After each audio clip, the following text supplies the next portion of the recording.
The atmosphere at Belmont Village is vibrant. We're a community built for life.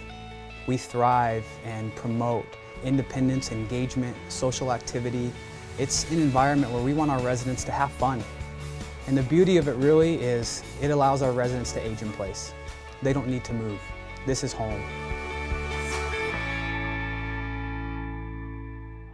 Good morning. Our next guests are Bob Skolot and Dean Tillman with the Skolot and Tillman Estate Company.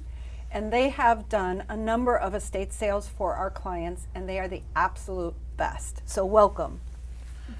Hi, nice to be here. Thank you guys. Thank you. Both for being here today. Certainly, thank you So for we want having to us.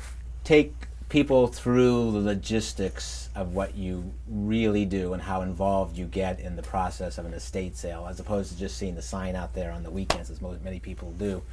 So I'll let you go first. Take us through, somebody calls you, what is the logistics and how does the process work? After someone contacts us, what we'd like to do is set up an in-house appointment and do a preliminary evaluation of the contents and get a feel for what they're wanting to do for the estate. And there's no obligation or charge for the initial consultation. And we just kind of walk them through the steps of the process of setting up a sale and conducting it. And what do you, when you walk into the home, what are you looking for? I mean, what's trying to catch your eye? We're really looking at the entire contents and what's available, not only things of value, but in general how the estate sale would do relative to the entire contents. And then if it wouldn't be appropriate to conduct an estate sale on site, we would make our recommendations what to do. There are alternatives. We can combine households with appropriate items that are compatible and would be appropriate for the sale, or we have the option to do buyouts, or if it makes more sense for them to consign to an antique store individual items or to make a donation. And I want to bring up, I think it's a very important point before we go to the next question, is if you're planning on, if somebody's listening to this or watching this and they plan on having an estate sale tomorrow, it doesn't work that way. It doesn't work that way. And I can tell you firsthand, I mean, you did my mom's, after my mom passed, Correct. you did her sale. And when we walked into her home, it looked like a Nordstrom's or a Neiman Marcus had been conducted there, the way you guys spent the time cleaning and preparing everything.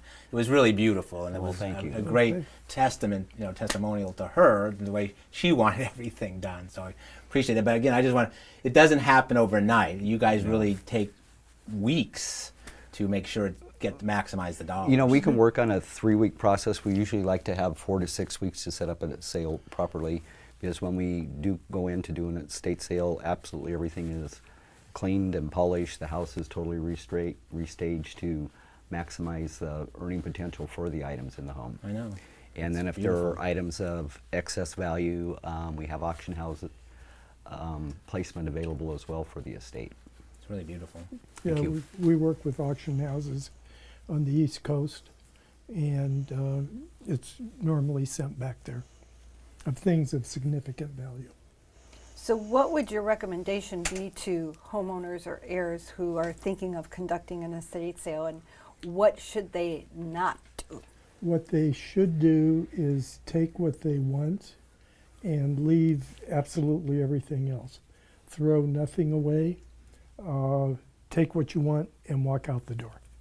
A lot of And people then are we will- overwhelmed or embarrassed Right. by the condition of homes, and we've seen it all, and we're used to it, and we enjoy it.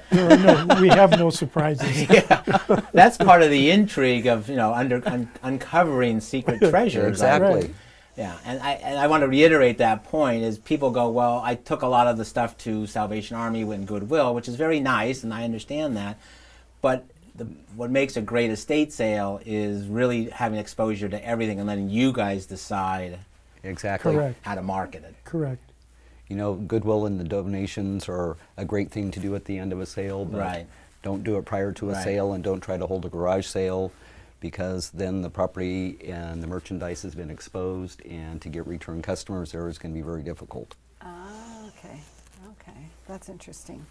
Do design trends have an impact on the value of I mean, you know, recently I had to sell my mom's treasures, and what were treasures and what are treasures today are two very different things. My mom had a lot of Lladros and Hummels and a lot of Lalique and Balik and all those wonderful things that she Now, treasured. anybody that- under the age of X who's that watching probably this doesn't has even know no what that idea is. You might wanna, And it really had like no value. It was really sad. That's happened.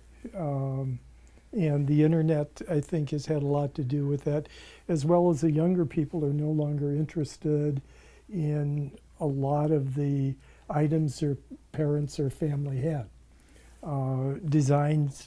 Design times have changed, and they're looking at more contemporary things, and they don't want all of that. Yeah, they don't want the china, they don't want the silver, they don't want any of it. No, basically not. Right. what do they? What are the hot items? I mean, is there a hot trend line that you're seeing? Mid-century modern is very big right now, Right. and people are more Oriental as well. right, Right. high-end Oriental. Right. Middle of the road Oriental has lost its value somewhat too. So, I mean, it's constantly changing, and you know, when we price a sale now, it takes a lot more time to do the pricing because we have to go on sale at the or go online at the time of the sale and see what the prices are at that very time. So you can't go back a year or so and look at prices because it's not. Yeah, and if you don't price that way, you're not going to sell the items because people will come into the sale, they'll go on the internet to see if you have it priced properly. If you don't, they'll walk away. So you have to have it priced somewhat under even the internet prices in get the order people to in the house. in order to get it sold. Yeah, the people will come. The people will come just based on the fact that we're having the sale and they attend all of our sales. But you have to have it priced accordingly to or appropriately to the internet. So my 1906 pedal Singer sewing machine probably isn't worth a whole lot, even though it works. No. I mean, actually not. Now, Yeah. do you get involved with automobiles? We Yeah. do. We do automobiles as well. So like a 1965 Mustang would be pretty valuable. That'd be Yeah. desirable. If I had one, I'd let you know. I mean, my dad did have a 1963 GTO. GTO. Oh, Pontiac GTO.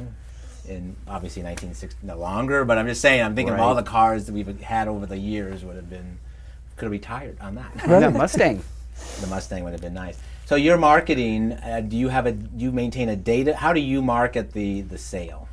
We have an extensive email list that we developed, and we contact all of we send out emails prior to the sale. We advertise on estatesales.net, and usually just through estatesales.net we get 6,000 to 7,000 hits per sale Wow. Really? on the internet. Wow. And So you this is like a groupie fall. groupie following, and actually it's a national following. We have Oh, really? clients from Texas and Georgia. Right. You have a reputation that Right. you know how to do this. We're also picking up on the internet advertising and from the photographs that we take of the sale, and then they'll contact us and purchase items. And then you'll ship. I mean, if people, somebody's We in do Tex- ship. You Oh, yeah, ship, and yeah. obviously We just do ship. whatever because shipping costs are astronomical. I mean, obviously maybe little items. They're responsible On for the our- shipping, and they don't mind doing it if they really want a piece. Yeah. On our sale from Coronado that you had referred to us, we shipped back to, was that Georgia? It was Georgia. Georgia, they bought all the trains. An individual bought all the trains, and that was all shipped back to Georgia. And that was a result of the advertising on estatesales.net. Yeah, that was so. as a result of internet. So the internet has been a blessing and a curse. Both. Both, yeah. It really has. Interesting. Yeah. Interesting. So- Because you do get the national, I mean, our sale, the next sale that we'll be doing, if you go to estatesales.net, they have a map of the United States, and anybody can go on it. And you can hit the state that you want, and then go to the cities, and so you can pick up every estate sale in the country if you Wow. want to. If you did that, how many per weekend would you find on there? If you Is it hundreds It would across go the hundreds. country? Oh, Hundreds yeah, across the country. probably more than that. I would think you would find hundreds in California alone. Wow. I would think so, yeah. Because in San Diego County, I would say you probably would find, wouldn't you guess, maybe 30 on a weekend? I would say probably 15 to 30. Yeah, Wow. yeah. So tell us a little bit about what distinguishes your business from the other people that claim to be doing what you do. We're very passionate about what we do. We've been doing it for about 32 years now. Wow. And we're both hands-on. We're there through the entire process. We have additional staff that we bring in during the sale, but Bob and I are there from the beginning to end of it. And we do all the pre and post. We do the entire setup Right. of the sale. You obviously know what works. Right. Been there, done that. And we enjoy doing it. Yeah, you guys Yeah, do. You we guys do. Put heart and soul into it. We It's do. it's actually fun because you kind of think of it as someone's last presentation, and you want to make it as nice as possible. Beautiful. Well, we thank you both for being here today, and we Well, wish you thank a you for having us. happy holiday season and a fantastic 2017, and continue to do great works here. And I know you travel Thank well you. beyond San Diego, so if somebody wants to call you for San Bernardino, Riverside, Orange County, you're ready to go. San Francisco, San wherever Francisco, it wherever we can go. is. Yeah, wherever we go. Well, we thank you. Thank you and- so much. And stay tuned Thank you. for more Senior Stay or Go TV.